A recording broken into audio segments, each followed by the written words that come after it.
Hello! I've put together a tier list for the Eevee Grove season. With so many different decks showing up, I'd like to introduce some of the current trends in the meta. Let's start with the tier list.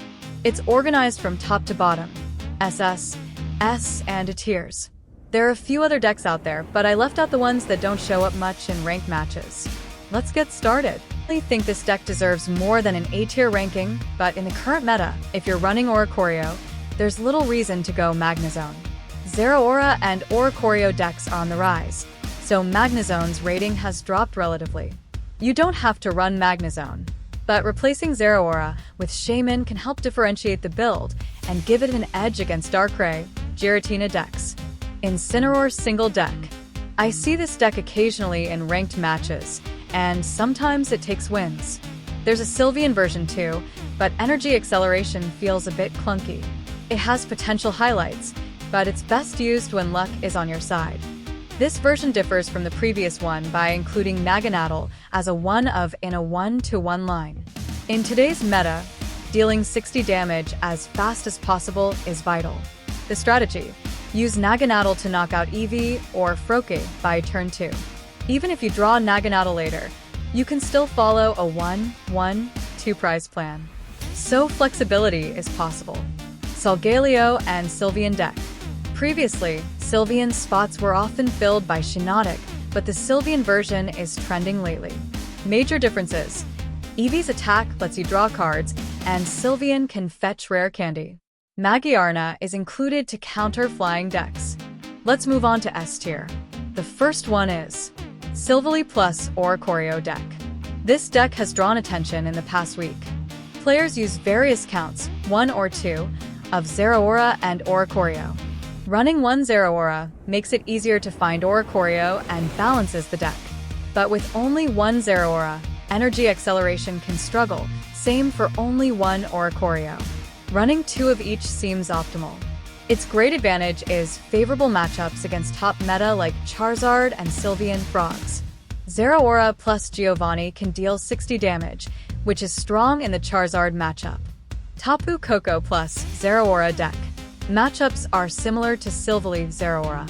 The key difference: Tapu Koko helps accelerate energy even when you can't open with Zeraora. It struggles versus Sylveon Frogs, but it's very fun with a wide Pokemon roster. The next one is Greninja and Oricorio. This deck has seen increased usage since this week, especially for countering Charizard.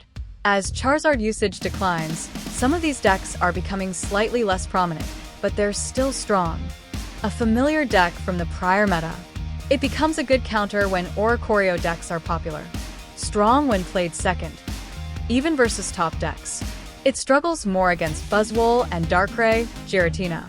Buzzwole, 2 times Pheromosa build.